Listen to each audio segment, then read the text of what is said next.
You were in Marksville the day it rained fish. I'm the one that got the first fish. It fell on your head. Right here. On your shoulder. What year was that, and describe that for me? 1947.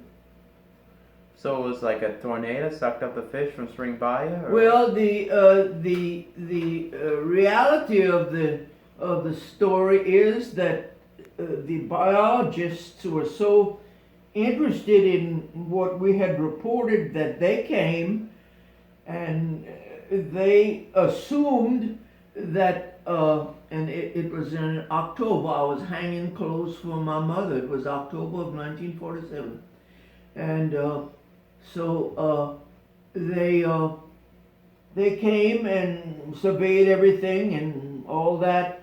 But let me just say this: I was hanging clothes with clothespins in those days on the line, and I was paying attention to what I was doing, and all of a sudden, right here on the left arm, this fish about that big. Was it a sac-a-lait? Was it a catfish? Well, to be honest with you, it had to be either a nice sized catfish or a sac-a-lait, because when it hit the ground, it flapped for a while.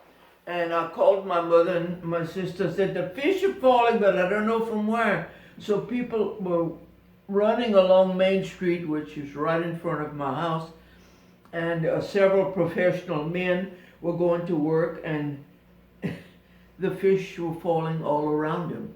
And the fish went like this towards a line towards Mansura. I didn't go any further than my yard because I had seen enough. But it was an experience unlike anything that I have ever experienced, because I knew that it was a cloudy day. I knew what I was doing, and I knew that the Spring Bayou and the lakes back there were full of fish.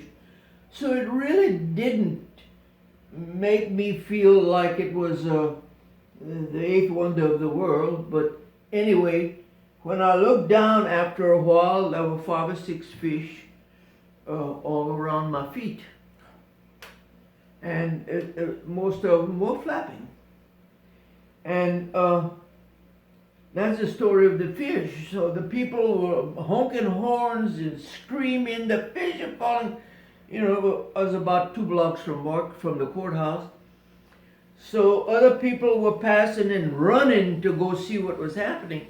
But the fish were going this way, kind of towards Mansura, and missed the bigger part of Marksville.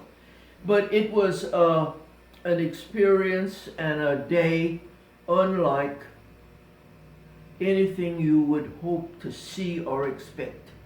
In your own backyard, too. And did y'all fry the fish? What happened? Y'all Well, no, I really don't think we fried the fish. People were really kind of awkward about, you know, seeing maybe a goo or something that was big. They didn't know what they wanted, or a little sac-a-laits.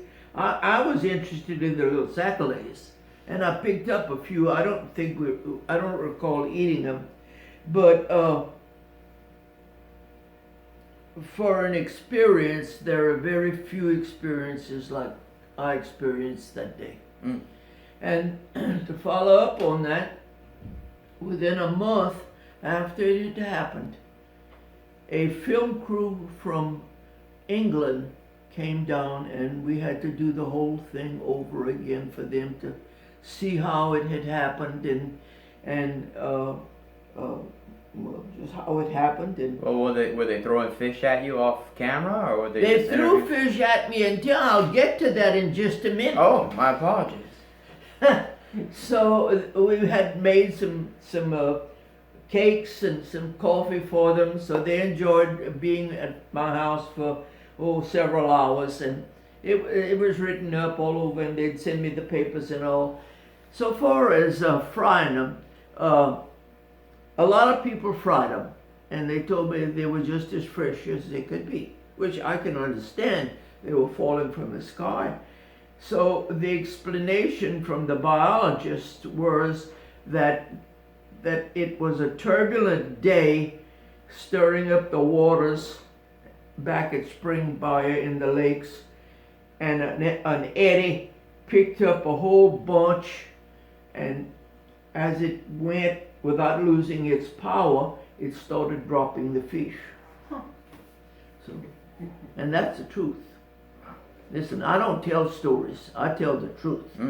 Now, what we did for a number of years, because that was a big thing for Marksville. It put us on the map. I don't know how many times and how many times you had to tell the story.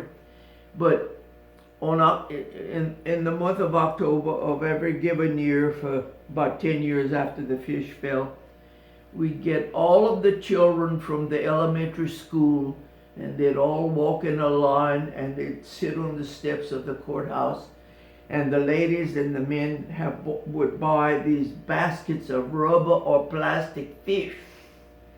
So, and the firemen would come, and we'd get on the trucks, and we'd hold our baskets and all, and the kids were screaming to pick up the fish.